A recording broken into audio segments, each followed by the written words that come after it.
Si gustan, vamos a orar antes de comenzar. Señor, gracias justamente por el recordatorio que hacemos domingo tras domingo, que es una gran verdad, que nos amaste, nos compraste, y el día de hoy que nos disponemos a estudiar de tu palabra, te pedimos que tú nos guíes, que tú seas quien hable a nuestros corazones, que tú seas quien traiga el mensaje en esta hora para tu iglesia, y sobre todo que podamos también nosotros tener entendimiento de las cosas que vienen en tu palabra, Señor.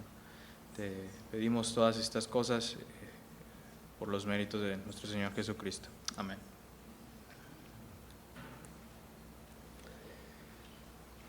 Hace algunos domingos tuve la oportunidad de comenzar el estudio de versículo a versículo, por así decirlo, de Segunda de Pedro. Ya habíamos hablado acerca de la primera carta hace algunos años, y creo que el contexto en general lo tenemos de lo que habla Primera de Pedro, pero específicamente lo que vamos a ver el día de hoy, aquí está equivocado, es capítulo 1, no es capítulo 2, perdón, es Segunda de Pedro 1 del 5 al 11, todavía no llegamos hasta el capítulo 2, perdón. Y estuvimos viendo hace algunos domingos del versículo 1 al 4, y en esta ocasión vamos a estar viendo del 5 al 11. Específicamente el tema que hemos estado platicando, por lo menos aquel domingo, era sobre el conocimiento de Dios. No sé si ustedes se acuerdan, pero hacíamos referencia acerca de que Dios nos ha dado, ahorita lo vamos a ver en los versículos, muchísimas cosas, y ahora nos pide que nosotros crezcamos en conocimiento, ¿no? Y la vez pasada lo había llamado el verdadero conocimiento de Dios, y en esta ocasión hablaremos sobre las evidencias que produce el conocimiento de Dios. Es decir, ese conocimiento de Dios que nosotros tenemos, ese conocimiento de Dios que nosotros vamos adquiriendo, tiene una evidencia en nuestras vidas. Es decir, ese conocimiento habla a través de nuestras acciones, a través de nuestros pensamientos, a través de muchas cosas. Y lo podemos mezclar un poquito con el tema de la santificación y demás, pero el punto es de que tenemos evidencias.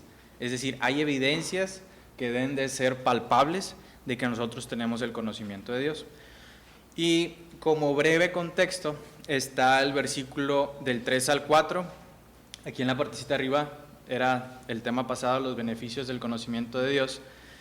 Y justamente el versículo 3 y parte del 4 dice, hace rato que estaba poniendo el proyector, vi que no se veía tan bien, espero que esté un poquito legible las letras, los versículos, como quiera arriba va a estar la cita, pero dice el versículo 3, como todas las cosas que pertenecen a la vida, dice Pedro, todas las cosas que pertenecen a la vida y a la piedad nos han sido dadas por su divino poder, mediante el conocimiento de aquel que nos llamó por su gloria y excelencia, por medio de las cuales nos ha dado preciosas y grandísimas promesas, para que por ella lleguéis a ser participantes de la naturaleza divina. Y yo subrayé aquí como todas las cosas, y les daba el ejemplo aquella vez que cuando a nosotros exageramos a veces cuando decimos, es que todos dicen algo, y vas con tu papá y te dices, a ver, ¿quiénes son todos? Bueno, son este y esta persona. Bueno, no son todos, nada más son 3. A veces exageramos, a veces tenemos esa tendencia a pensar que sobre exagerar, ¿no? Pero aquí lo que dice Pedro es que todas las cosas, aquí sí no hay de que nada más un poquito, ni de que nos dio algunas cosas, dice que todas las cosas que pertenecen a la vida y a la piedad nos han sido dadas por su divino poder. ¿Mediante qué? Mediante el conocimiento de aquel que nos llamó por su excelencia y gloria. Entonces, Pedro normalmente lo que hace en sus cartas, lo vimos en la pasada, es que primero muestra lo que ha hecho Dios por nosotros, así lo mostró en los primeros capítulos de Primero de Pedro, y luego nos da una lección. O sea, como que primero nos pone conciencia de que ustedes han recibido esto de Dios, por lo tanto ustedes deben de hacer esto, ¿no? Y aquí es lo mismo, dice, todas las cosas que pertenecen a la vida de la piedad nos han sido dadas mediante el poder mediante el conocimiento de aquel que nos llamó por su gloria y excelencia. Es decir, esto ya está bien claro, tenemos todas las cosas mediante el conocimiento. ¿Y qué sigue? Pues únicamente, específicamente es que ese conocimiento hay que usarlo de una manera correcta. Veíamos que esta carta está dirigida hacia los falsos maestros, es decir, hacia aquellos que tienen un conocimiento malo, a un conocimiento desvirtuado, un conocimiento roto. Entonces yo les decía que la única manera, poníamos el ejemplo, ¿se acuerdan del dinero, de los billetes? De que nos podemos enfocar en ver los detalles y los errores de todos los billetes falsos que hay en el mundo, pero perderíamos el tiempo y aparte no nos nutriría eso. Es decir, estaríamos nosotros perdiendo el tiempo completamente en lugar de nosotros estudiar el billete correcto. Es decir, las personas que identifican realmente los billetes falsos es porque conocen y saben cómo es el original. Entonces, mediante ese conocimiento que nos ha dado nuestro Señor Jesucristo y todas las cosas, nosotros debemos estar bien al pendientes de identificar lo verdadero. Por eso esta frasecita que les ponía en aquella ocasión, la única manera de identificar un billete falso es estudiando el billete correcto. No perdamos el tiempo en estar buscando detalles en los falsos porque no va a haber beneficio, no hay nada de nutrición hacia nosotros. Sin embargo, enfoquémonos, ¿cómo trasladamos esto a la Biblia? A justamente buscar y conocer más acerca de Cristo, el verdadero, no andar con aquella religión y con aquel pensamiento, sino aquel de quien tenemos justamente testimonio en nuestra Biblia. Entonces, dicho esto, los versículos que siguen nos van a poner, ahora sí, de que Pedro, ¿entendieron esto? Básicamente les está diciendo, ustedes entienden que esto es una realidad, ahora ustedes van a trabajar en su salvación. Es decir, ahora ustedes van a agregar ciertas cositas para que tengan beneficios, su salvación, ustedes también sean beneficiados y sobre todo haya evidencias. Y me gustaría ponerles un ejemplo acerca de la incongruencia que en ocasiones existe en el mundo. No quiero ni entrar en temas políticos, pero sabemos que en ocasiones hay un gobierno en el que pues, se dice llamar pues medio populista, ¿verdad? O sea, es del pueblo y la escasez, o sea, cero privilegios y yo viajo en Viva Aerobús porque es lo que todos hacen y yo también lo voy a hacer porque eso me representa a mí. Y estoy tomando el ejemplo de la política y en ocasiones se habla y se predica tanto de eso y en ocasiones salen noticias de que el hijo del presidente tiene unas casas quién sabe en dónde o alguna familia tiene casas en algún lugar y luego lo que nosotros empezamos a pensar es, pues qué incongruencia, ¿no? ¿No dices tú que predicas mucho acerca de la austeridad y de repente por allá hay algunas cosas que no representan a la austeridad? Estoy dando un ejemplo. Eso nos puede a nosotros poner a pensar de que pues no es congruente el mensaje que ellos dicen con lo que están viviendo. De esa misma manera podemos encontrar miles de ejemplos. Si yo les digo, no, es que estoy bien cansado porque estuve toda la semana, 6 de la mañana estuve corriendo 5 kilómetros, 25 minutos todas las mañanas y ahorita estoy bien cansado. Y luego nos ponemos a hacer una actividad o vamos al Matacanes y ahí se ve realmente si yo estuve corriendo, si estoy haciendo ejercicio, pues no estoy siendo congruente con lo que digo, me explico. O sea, tiene que haber siempre una línea de lo que uno dice, también tiene que reflejarse por medio de nuestros actos, por medio de lo que nosotros pensamos, decimos, sin fin de cosas. Entonces, les quería poner un video, no sé si lo voy a reproducir porque esta presentación está en internet, pero los tenis Nike son muy famosos, la mayoría, a lo mejor alguna vez hemos tenido un par de esos tenis, pero sobre todo en el tema de los deportes, tenis, fútbol, incluso básquetbol, se tienen contratos millonarios los futbolistas o los deportistas porque son los mejores tenis para poder hacer ejercicio, o sea, son los mejores tenis para poder rendir al 100%, son los mejores tenis porque si te pones algunos otros no te pagan, pero aparte pues no están hechos quizás con la tecnología que esos tenis tienen, ¿no? Y yo me acordaba cuando estaba viendo esto que hubo un caso de un basquetbolista que era una promesa pues medianamente buena para la NBA, todavía no jugaba en la NBA y era un prospecto para jugar en la NBA y se puso en uno de esos partidos de finales en la categoría que estaba jugando, pasó esto. Ustedes lo deben de conocer, quizás aquí algunos conocidos lo identifican más. Este cuate es Sion, y había empezado el juego apenas, y lo que pasa es de que estaba en una jugada que estaba pasando en el partido, vira en su pie, el tenis se rompe. Es decir, hizo algún movimiento natural del básquetbol. Es decir, estaba ahí intentando hacer un quiebre, pero pues el tenis, aparte de que él es un monstruote, ¿verdad? No cualquier tenis se le puede ajustar bien, o está hecho para el peso y el movimiento que él hace. Su tenis quedó así. Es decir, en una jugada el cuate se derrapó y el tenis se rompió. Entonces, yo ponía esta frase, algo no cuadra aquí. ¿Por qué? Porque ustedes, cada vez que sale un tenis Jordan o un tenis LeBron, un tenis diferente, pues no son nada baratos, ¿verdad? No es como que los puedes ir a conseguir por 900 pesos o por alguna cantidad barata. ¿Por qué? Porque se venden como si fueran los tenis por excelencia. Entonces a este cuate, pues pobrecito, se lastimó, era un prospecto bueno para la NBA y ya está jugando ahí, pero hubo muchas críticas a Nike, hubo muchísimas críticas de que, pues no, que tus tenis son los mejores para jugar en esa categoría, y de repente en una mala jugada, puede ser suerte, ¿verdad? Una mala suerte de quizás no costuraron bien ahí la suela o algo, el tenis se rompió. Entonces, si yo veo este video y de repente vengo y les digo, compren tenis Nike, son los mejores para jugar básquetbol, no se rompen, no les pasa nada, van a decir, cheque, pues estás viendo el video, ¿no?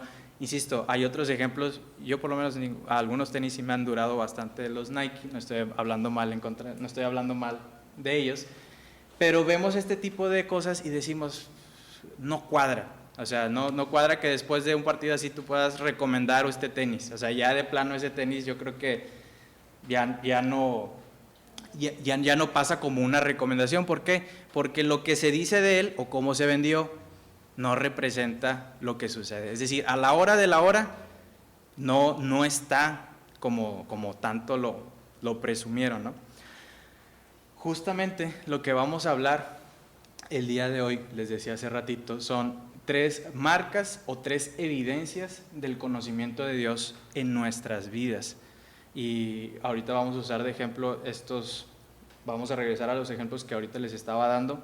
El primero es que el conocimiento en nuestras vidas, en la vida de un cristiano, transforma. Es decir, hay una transformación por medio del conocimiento que tenemos en nuestro Señor. Otra cosa es que justamente es evidencia. Es decir, nosotros vamos a estar constantemente reflejando ese conocimiento que tenemos de Él. Y por último, asegura justamente nuestro conocimiento. Y si quieren, vamos a leer del versículo 5 al versículo 11 de Segunda de Pedro capítulo 1. Si gustan yo se los leo. Segunda de Pedro capítulo 1 versículo 5 al 11. Dice, vosotros también, después de haberles dicho lo que acabamos de leer acerca del conocimiento que ha sido dado hacia nosotros, dice, vosotros también, poniendo toda diligencia en esto mismo, añadid a vuestra fe virtud, a la virtud conocimiento, al conocimiento dominio propio, al dominio propio paciencia, y a la paciencia piedad, a la piedad afecto fraternal, y al afecto fraternal amor. Porque si estas cosas están en vosotros y abundan, no os dejarán estar ociosos ni sin fruto en cuanto al conocimiento de nuestro Señor Jesucristo. Pero el que no tiene estas cosas tiene la vista muy corta, es ciego, habiendo olvidado la purificación de sus antiguos pecados. Por lo cual, hermanos, tanto más procurad hacer firme vuestra vocación y elección, porque haciendo estas cosas no caeréis jamás, porque de esta manera os será otorgada amplia y generosa entrada en el reino de nuestro Señor y Salvador Jesucristo. después de nosotros leer en el versículo 3 de que todas las cosas que pertenecen a la vida y la piedad nos han sido dadas, lo que Pedro ahora justamente quiere es que ese conocimiento se evidencie en nuestras vidas. Y dice versículo 5, vosotros también, poniendo toda diligencia por esto mismo, y aquí subrayé, poniendo toda diligencia, puse algunas palabras que podemos nosotros tener como sinónimos a la hora de nosotros estar en nuestro día a día, en nuestra vida diaria. Lo que nosotros debemos de poner es diligencia. ¿Y qué dice que es diligencia? Eficaz, esmero, atención, ganas. Es decir, en nuestro andar, y más al ratito lo vamos a ver un poquito más, de que obviamente la salvación viene de Dios, pero en nosotros está ahora trabajar en ella, ¿no? Ahorita vamos a ver también más adelante el tema de la evidencia, pero una de las cosas que debe de quedar bien en claro es que debemos de ocuparnos. Dice Filipenses 2:12, ocupaos en vuestra salvación con temor y temblor. Sí, dice, no solamente dice, vayan y gocen su salvación y anden por el mundo porque pues ya son salvos y ya sucedió todo. Claro que ya sucedió, lo más importante es que seamos salvos, pero queda una tarea para nosotros. Ocupaos. Y ocupaos habla acerca de trabajar en nuestra salvación. Entonces, ya que tenemos todas estas cosas que veíamos en el versículo 3, dice Pedro, vosotros también pongan toda diligencia, pongan todo esmero, pongan todas las ganas y toda la atención a lo siguiente, que justamente es añadid a vuestra fe virtud. Y aquí voy a estar poniendo algunas, por lo menos la palabra, yo sé que a menos que alguien sepa griego, pues lo va a poder entender, pero aquí está la palabra original que se usó cuando se escribió esta carta, acerca de la palabra añadid. Y ya traducido al español, con algunos conceptos, lo que Pedro está diciendo es que añadamos a nuestra salvación. Y lo que quiere decir justamente es suministren, echen a andar, háganlo funcionar. ¿A qué se refiere esto? Pues que justamente, como les decía hace ratito, me gusta mucho ejemplificarlo con el tema de los Legos o algún otro ejemplo parecido a ese, que nosotros vamos y compramos un Lego sobre algún carro, algún edificio, nosotros lo compramos y ya nos dan todas las piezas, ya lo tenemos ahí sobre la mesa, pero pues no se arma solo, no se construye solo, sino que nosotros debemos de empezar a trabajar en él para que agarre forma. Es decir, por eso Pedro decía en el versículo 3, todas las cosas sobre la vida y la piedad ya les fueron dadas, ustedes ya las tienen. Ahora justamente lo que hay que hacer con esas cosas es añadir, es empezar a trabajar. Y lo primero que me gustaría que meditáramos es justamente esto acerca de añadir. Suministren, échenlo a andar, háganlo funcionar, es decir, que empiece a trabajar, que empiece a caminar justamente esa salvación que Él nos ha dado. ¿Cómo? Bueno, Santiago, aquí vamos a estar viendo algunos versículos, Santiago 2, del 15 al 17, dice, y si un hermano o una hermana están desnudos y tienen necesidad del mantenimiento de cada día, y algunos de vosotros les dice, id en paz, calentaos y saciaos, pero no les dais las cosas que son necesarias para el cuerpo, ¿de qué aprovecha? Así también la fe, si no tiene obras, es muerta en sí misma. Y 1 Juan 4:20, si alguno dice, yo amo a Dios y aborrece a su hermano, es mentiroso, pues el que no ama a su hermano, ¿a quién ha visto? El que no ama a su hermano, ¿a quién ha visto? ¿Cómo puede amar a Dios a quien no ha visto? Entonces, estos son algunos ejemplos de justamente de que nosotros, este ejemplo de Santiago me encanta porque creo que es un poquito más realista. Bueno, los dos son súper realistas, pero creo que por lo menos yo me identifico más con el de Santiago, que alguien viene y te empieza a compartir sobre su necesidad, sobre las cosas que le hacen falta, y en lugar de dar, es decir, en lugar de aplicar nosotros lo que ya sabemos, lo que hemos recibido, les decimos, y pues busca, de que tengo hambre, pues come, ¿no? O sea, tengo necesidad, pues trabaja.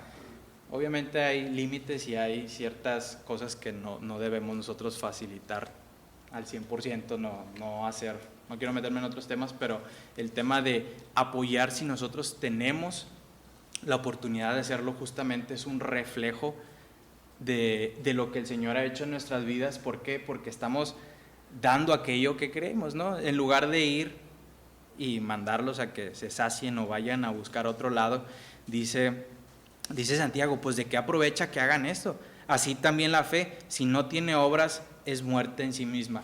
Y más adelante en el versículo 11 que vamos a leer, voy a aclarar justamente de que pues lo vimos hace 2 domingos sobre la soberanía de Dios, la predicación del domingo pasado, sobre que nuestra salvación es segura. O sea, nosotros no podemos ni vamos a obrar para ser salvos. También lo recordamos todos los domingos en la mañana. Yo no puedo hacer nada ni ofrecer, ni estas obras que vemos aquí van a hacer que yo me salve, pero sí van a ser un reflejo justamente de que yo fui salvo. O sea, es decir, yo fui salvo y por lo tanto debo de empezar a hacer obras para que mi fe justamente se muestre a los demás. Y ya primera de Juan 4:20 lo acabamos de leer, dice, y es el que más podemos poner en práctica. Si alguno dice yo amo a Dios y aborrece a su hermano, es mentiroso. Pues el que no ama a su hermano, a quien ha visto, ¿cómo puede amar a Dios quien no ha visto? Entonces en nosotros está justamente el ocuparnos en nuestra fe y trabajar para justamente dar evidencia de que nuestra fe ha sido genuina, de que hemos sido salvos. Y comenzamos con estas casi 8 cosas que debemos de añadir a nuestra fe. Y la primera justamente es que a esta fe hay que añadir virtud. Y aquí nuevamente tenemos, aquí se movió la gráfica, pero la palabra que se usa para virtud habla acerca de excelencia. Es decir, esa salvación y todo eso que el Señor nos ha dado, dice que nosotros debemos de añadir virtud, es decir, excelencia. Y esta misma palabra virtud la usa Pedro en el versículo 3, cuando dice, mediante el conocimiento de aquel que nos llamó por su gloria y excelencia. Es decir, en el original cuando menciona excelencia está usando la misma palabra que virtud. Es decir, si nosotros estamos recibiendo esta instrucción de Pedro de que a nuestra fe hay que añadirle excelencia, hay que añadirle esa virtud. Y a mí se me hace bastante interesante y creo que congruente de que ese mismo llamamiento de nuestro Señor, que ha sido por su gloria y excelencia, nosotros podemos ver su excelencia en muchos lados, en su protección, en su provisión, en su salvación, incluso la vemos desde el plan perfecto que tuvo desde el Antiguo Testamento hasta el Nuevo, vemos esa excelencia de Él. Ahora lo que a nosotros nos toca, si es que somos salvos por un Dios excelente, pues lo mínimo que debemos de hacer es representar justamente esa excelencia, ¿no? Imagínense, a mí me toca mucho por el tema del trabajo ir a empresas donde hablan acerca de la cultura, de que nosotros trabajamos con estos procesos, nosotros somos estas cosas ante el mundo, ¿no? Ternium, Cemex, y sin fin de marcas, en donde ellos quieren mostrar quiénes son. Y si sus trabajadores no cumplen con esa cultura, si sus trabajadores no reflejan eso, pues o los corren o hay una llamada de atención, porque lo que debe de existir que es congruencia. Así como ellos se muestran ante el mundo, también sus trabajadores internamente deben de trabajar de esa manera. Entonces, muchas de las cosas que aquí Pedro va a explicar son cosas que nuestro mismo Señor es. Entonces dice, a esa fe que ustedes tienen, añádanle virtud. Trabajen porque sea excelente, ¿no? Para que sea limpia, pulcra, sin mancha. Y eso es bien interesante porque en el mundo, a mí de repente me salen videos de Cristiano Ronaldo, LeBron James, futbolistas donde hablan sobre la mentalidad y acerca de los pensamientos bien claros acerca de lo que tengo que hacer, lo que tengo que a veces dejar a un lado para llegar a cierto lugar. O sea, yo tuve que sacrificar amigos, tuve que sacrificar familia para poder llegar al punto donde yo estoy. De ese mismo modo, nosotros debemos ser congruentes con nuestro Señor, quien nos compró, que por su gloria y excelencia, nuestra fe debería de ser igual de excelente. O sea, así como a veces esos futbolistas se preocupan por ser tan excelentes en su deporte, nosotros en nuestra fe, en nuestro andar y nuestro actuar, buscar siempre esa excelencia. O sea, que nosotros estemos limpios, que no pueda alguien llegar y decirnos, híjoles, aquí te falta, híjoles, aquí no está bien esto. Preocuparnos por ella, ¿no? Y a esa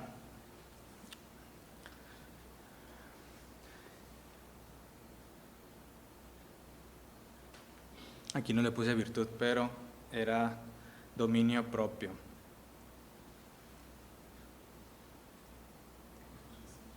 Correcto, sí. Después, la segunda cosa que nos pide, ya vimos virtud. La siguiente es, no, de hecho me comí conocimiento. Muy bien, no pasa nada. Aquí traigo las notas, se los explico. La segunda cosa que dice Pedro es que a esa fe le añadamos virtud, y a esa virtud conocimiento. Y pues no tenemos la gráfica, pero aquí la palabra que quiere usar Pedro para conocimiento habla acerca de ciencia, conocimiento y un saber. ¿Qué quiere decir Pedro si ya nos dijo que ya conocemos a Cristo? Por eso estamos hoy aquí. Todos nosotros hemos creído en Él, reconocemos que somos salvos y que Él nos llamó. ¿Por qué le debo de añadir a mi fe conocimiento si ya lo conozco? Pues porque debemos de estar creciendo aún más y más.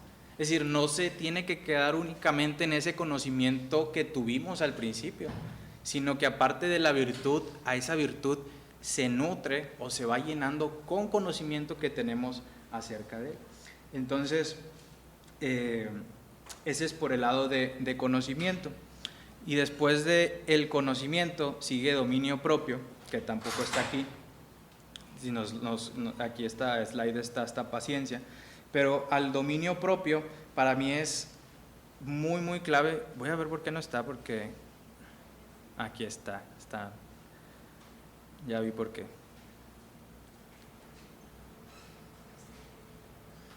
Ok. Después estábamos con dominio propio, y ¿qué habla o qué se refiere el dominio propio? Para mí esta es una de las más importantes de añadir a nuestra fe. Aquí tenemos la palabra original y su sinónimo al español es que a nuestra fe hay que añadirle templanza, continencia, maestría o autocontrol. ¿Por qué un cristiano debe de tener dominio propio? ¿Por qué un cristiano debe de ser controlado? ¿Por qué debe de tener templanza? Dice Tito 1:16, profesan conocer a Dios, y esto está hablando de los falsos maestros. Nunca olvidemos el contexto que estamos viendo de Pedro. Está haciendo referencia a los falsos maestros, ¿no? Y dice Tito, profesan conocer a Dios, pero con los hechos lo niegan, siendo abominables y rebeldes, reprobados en cuanto a toda buena obra. Imagínense, los falsos maestros tienen conocimiento también de Dios. Salud. Los falsos maestros también conocen a Dios. Dice el Señor Jesucristo, los demonios hasta creen. Pero ese conocimiento no lo es todo, me explico. Gran parte de esta lista de características vienen en 2 de Pedro 2, ahora sí este es capítulo 2.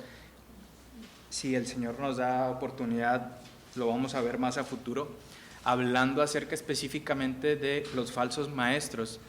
Dice que los falsos maestros, todo el capítulo 2, ustedes lo pueden leer en algún momento, dice, viven en desenfreno, viven en inmundicia, siguen su carne, son animales irracionales, no se sacian de pecado, tienen los ojos de adulterio, son esclavos de la corrupción.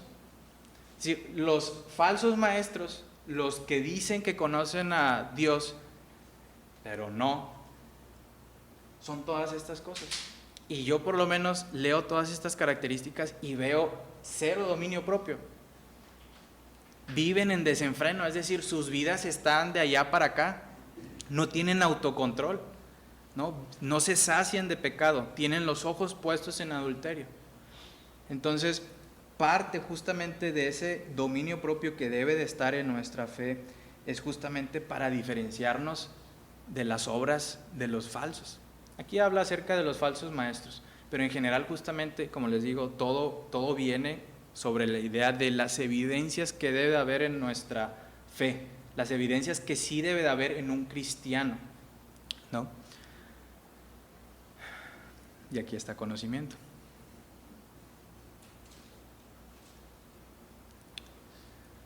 Justamente hablando acerca de los falsos que abandonan y que no tienen conocimiento, dice 2 de Pedro 2, 20 y 22, ciertamente si habiéndose ellos escapado de las contaminaciones del mundo por el conocimiento del Señor y Salvador Jesucristo, es decir, ellos también tenían conocimiento.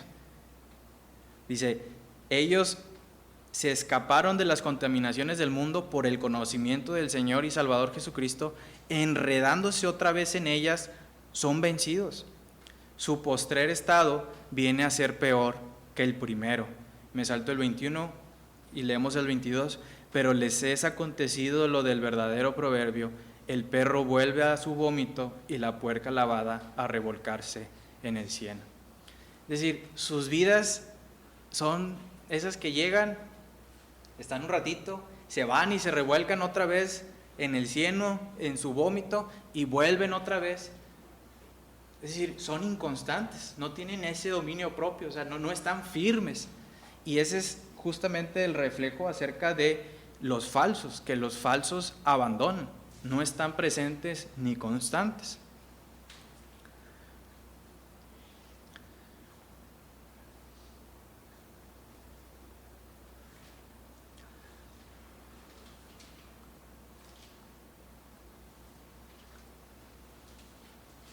Una de las que me salté justamente ahorita, que también son importantes, es la paciencia.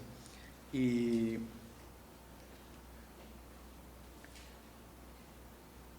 hablando acerca del dominio propio y de lo que nosotros debemos de estar firmes, justamente lo que la palabra original habla acerca de paciencia es paciencia, tolerancia, perseverando y duradera.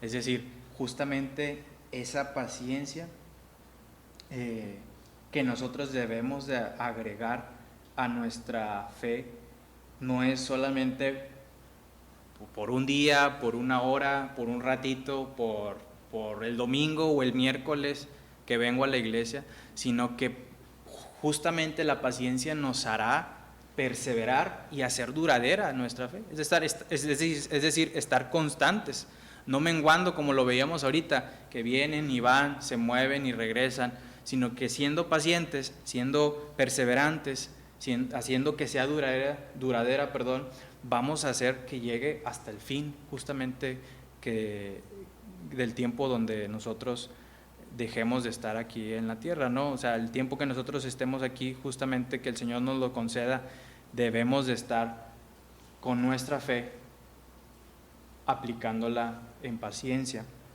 Y la segunda es piedad.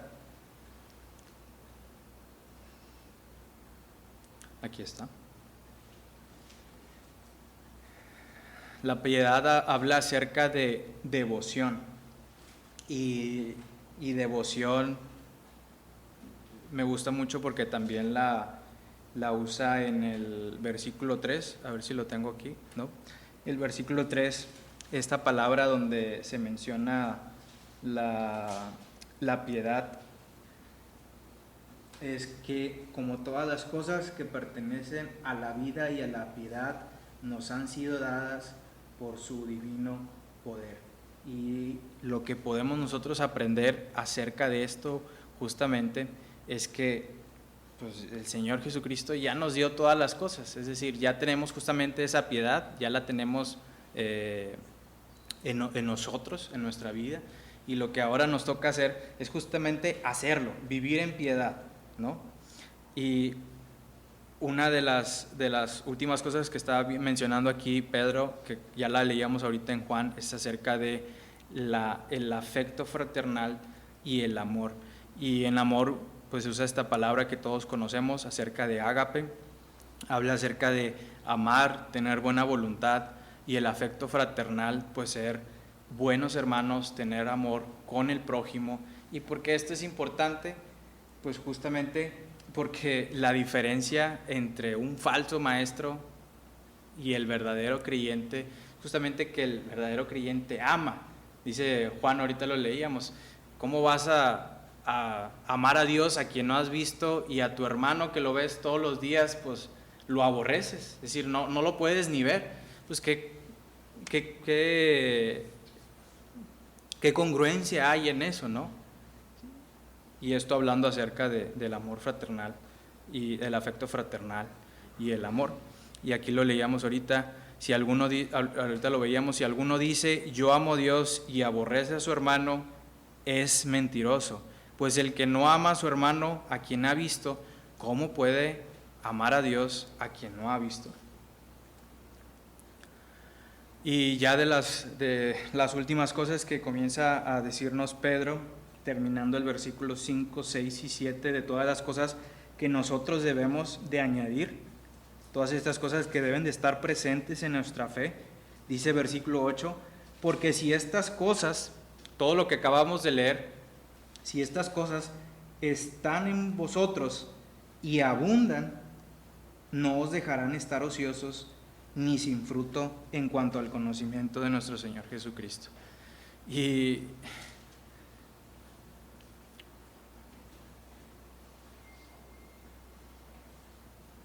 no, en serio que acerca de este versículo 8 en donde se nos menciona la palabra y abundan, a mí me generaba mucho sentido el tema de que si nosotros profesamos ser creyentes, es decir, si nosotros justamente estamos en nuestra vida diaria, una de las características que deben de estar presentes en nuestras vidas es que abunden. Y si yo les decía hace un mes antes del buen Alberto que llegara, los ríos están llenos, las presas están llenas, hay mucha agua en Monterrey, pues me van a decir, pues claro que no es cierto, porque ahí está la presa de la Boca casi secándose y varias otras más igual. Pero ahorita si nosotros vamos y decimos, ¿sabes qué? Hay muchísima agua.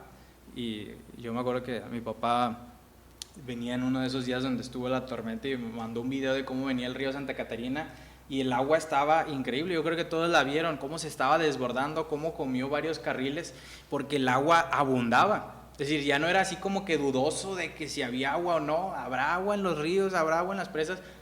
Claro que no, abunda, es evidente.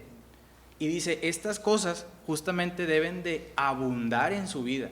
Y abundar no es solamente pues que se vean, poner atención y, sí, aquí está la piedad, aquí está el dominio propio, déjame le escarbo tantito y aquí está esto. No, las cosas que abundan se notan, las cosas que abundan son claras para todo el mundo, ¿no? Entonces dice Pedro, estas cosas si están en vosotros y abundan, ¿qué va a suceder? ¿Cuál es justamente la recompensa de que estas cosas estén abundando en nuestras vidas? Dice, no os dejarán estar ociosos ni sin fruto. Y esta es una palabra, por lo menos, muy interesante, de que nosotros podemos llegar justamente y no tener fruto. Es decir, nosotros podemos llegar y estar pues muy pasivamente, no generando nada. Y yo les ponía aquí la palabra ociosos y sin fruto. Habla acerca de inactivo, ocioso, desempleado, inútil, no hace nada, no obra. Es decir, añadiendo todas estas cosas y abundando en ellas, no vamos a estar ociosos, no vamos a estar siendo inútiles, no vamos a estar siendo desempleados. Estoy dando sinónimos de lo que esta palabra significa. Y si esta advertencia está por parte de Pedro, es que nuestras vidas pueden estar así. Es decir, esta es una alerta a que nuestras vidas pueden llegar a estar de esta manera, sin fruto, ociosos. Entonces, aún con más razón, vamos a esmerarnos en añadir todas estas cosas a nuestra fe para no estar sin frutos ni ociosos.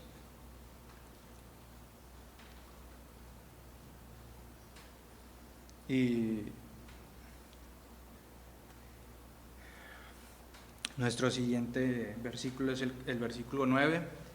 Pero el que no tiene estas cosas, todo lo que acabamos de leer, todo lo que acabamos de leer acerca de Pedro, que quiere que abunden y que sean reflejo en nuestras vidas, dice: pero todo aquel que no tiene estas cosas tiene la vista muy corta, es ciego, habiendo olvidado la purificación de sus pecados. Y aquí para mí es una de las cosas,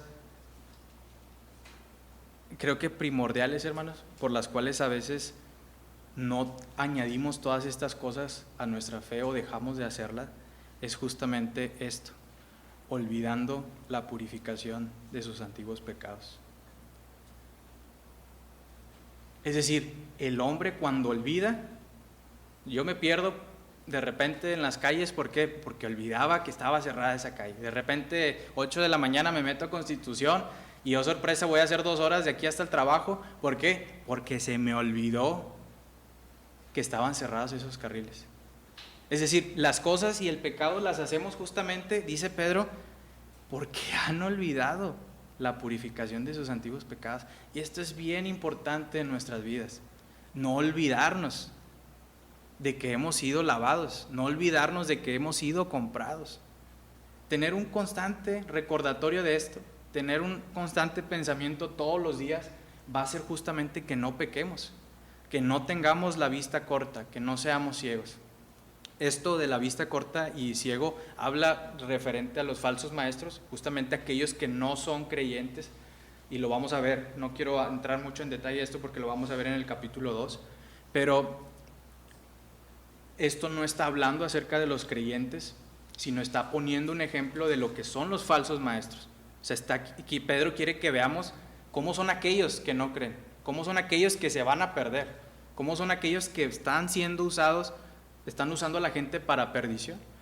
Entonces, no olvidemos el contexto de este capítulo y del libro, de que justamente es estar al pendiente de los falsos maestros. Entonces dice: estos falsos maestros justamente son como lo leíamos en el capítulo 2, ese perro que vuelve a su vómito, la puerca lavada que se revuelca en el cielo, porque olvidan la purificación de sus antiguos pecados.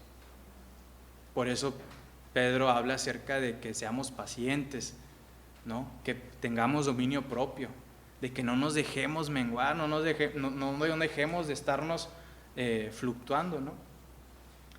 Y eso es por parte del versículo 9.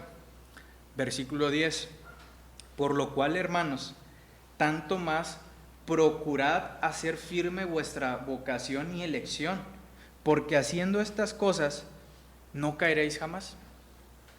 Y este versículo, tanto el versículo 10 como el versículo 11, a veces pueden utilizarse para traer otras doctrinas. Y lo que justamente recalca Pedro aquí, más adelantito,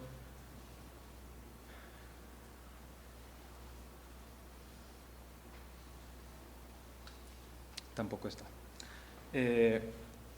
pero cuando menciona estas palabras que están aquí en negritas: procurad hacer firme vuestra vocación y elección, lo que habla justamente no es que nuestras obras, todo esto que acabamos de ver que se tiene que añadir a nuestra fe, si no las hacemos, nuestra salvación se va a perder. Pedro nunca quiere decir esto. Pedro nunca está con la idea de decirles, hermanos, cuidado, porque si no obran de esta manera, ustedes van a perder su vocación y elección. Jamás Pedro quiere decir esto. Lo veíamos hace 2 domingos en lo de la soberanía de Dios. ¿Quién nos podrá separar del amor de Cristo? No hay nada. No hay nada que nos pueda mover de esa seguridad que tenemos en su salvación. No hay nada.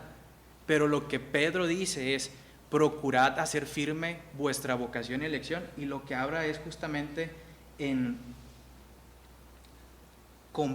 de comprobar la veracidad que tiene nuestra salvación. Como les decía, los ejemplos que puse al principio, ¿de qué le va a servir al creyente estar diciendo que ha creído en el Señor Jesucristo, que tiene una vida nueva, que ha cambiado, que sus pecados son perdonados, y va por el mundo haciendo cosas que no son congruentes con lo que él profesa? Justamente no hace que sea firme esa salvación.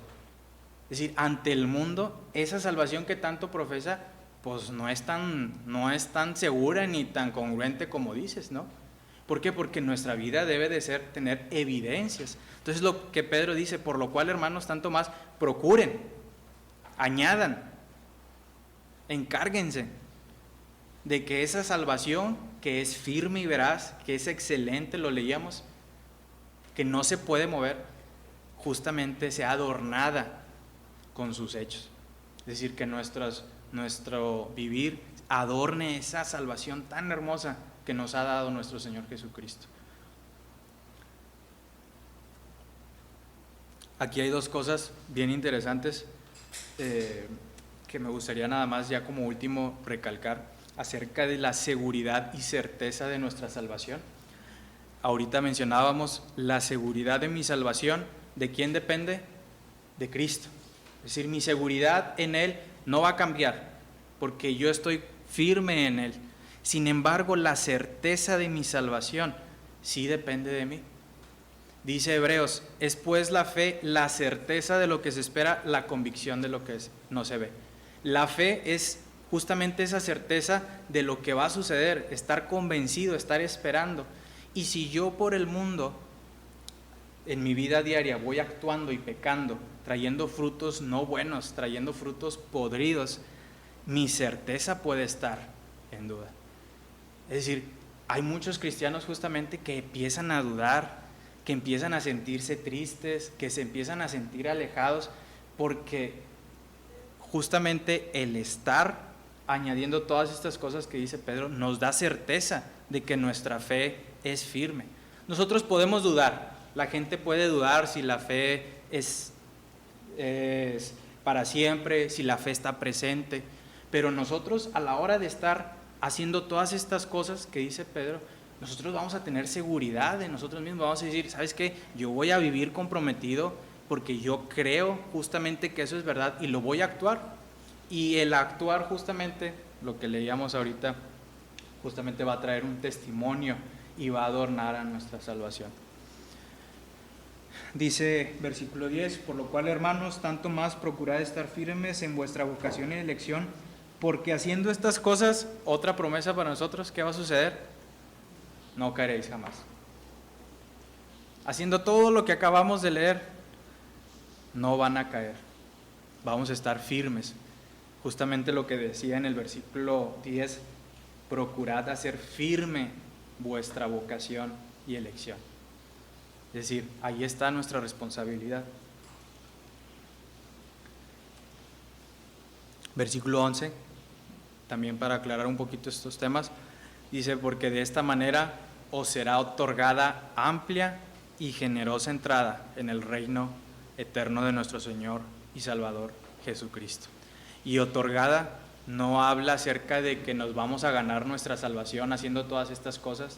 Nosotros no vamos a hacer nada, no podemos ofrecerle nada bueno a Dios para estar en el reino de nuestro Señor y Salvador, sino lo que habla acerca de otorgada es justamente que nosotros seremos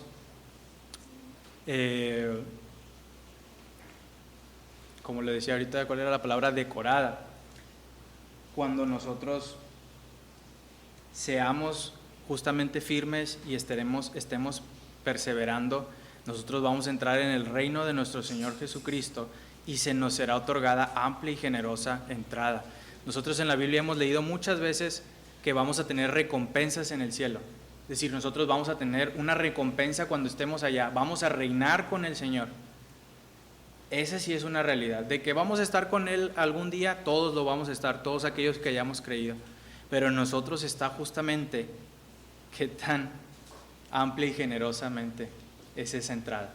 Es decir, qué tanto nosotros podemos tener recompensas en el reino de los cielos, a la hora de ser obedientes, a la hora de justamente aplicar todas estas cosas a nuestras vidas. Y el punto de todo esto, como les decía al principio, es la santificación. Todas estas cosas hablan acerca de estar apartado para Dios, no viviendo en pecado. Y algo que me gustaría que termináramos y nos quedáramos bien claro con este mensaje y estos versículos es que las obras no salvan, lo decíamos durante todo este mensaje, pero sí evidencian nuestra salvación. Es decir, lo que yo hago, lo que yo estoy haciendo en nuestro día a día justamente es una evidencia de que nosotros hemos creído.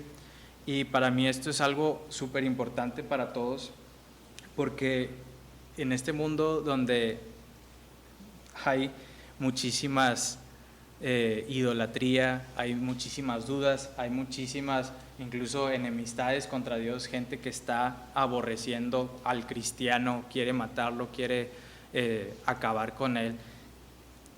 La gente a quien le escribía Pedro justamente estaba viviendo esto, estaba viviendo persecución porque querían exterminar todo lo que tenía que ver con el Señor Jesucristo. Y nosotros, para poder justamente darle veracidad a nuestra salvación, está en nosotros trabajar en esas evidencias. Es decir, no nos queda más que nutrir, añadir todas estas cosas y que la gente de nuestro alrededor diga, él es creyente, él ha creído. Entonces, si él ha creído y está cambiando su vida y está obrando para bien, esa salvación de la cual me habla, es maravillosa. Que no quede nada más en un compartir y que a la hora de la hora pues vea la realidad de las cosas, ¿no? Otra invitación que yo reflexionaba acerca de esto era la perseverancia. Estemos añadiendo día con día todas estas cosas. No es fácil, no vamos a dejar de pecar. Tenemos vivimos en un mundo en donde a ocasiones estamos tentados, pecamos, pero la diferencia ahorita es de que podemos ir y reconocerlo ante el Padre, ir y pedirle perdón, pedirle disculpas por lo que hemos hecho, pero justamente intentando ya no volver a hacerlo. Vamos a caer, vamos a pecar, pero la intención no es hacerlo constantemente, no es ser como el perro que vuelve a su vómito o la puerca lavada que vuelve al cielo, no estar yendo y viniendo, sino quedarnos siendo pacientes, añadiendo virtud, añadiendo todas estas cosas para justamente glorificar a nuestro Señor por medio de nuestros hechos, ¿no? Vamos a orar. Señor, gracias por tu salvación, gracias por lo que has hecho en nuestras vidas y te pedimos que nos guíes, simplemente te pedimos eso, danos esa luz que necesita nuestra vida y a esta iglesia, ayúdala a crecer conforme a tus propósitos y a cada uno de nosotros también en tu conocimiento. Protégenos también de esos falsos maestros, protégenos de esas falsas enseñanzas y nosotros nos comprometemos a poder vivir dando evidencias de lo que tú has hecho en nosotros para glorificar esa salvación que ha sido dada a nuestras vidas. Gracias, Señor, gracias por tanto, gracias por tus misericordias y perdónanos por cada una de nuestras faltas. Todo esto lo tomamos y lo agradecemos solamente por los méritos de nuestro Señor Jesucristo. Amén.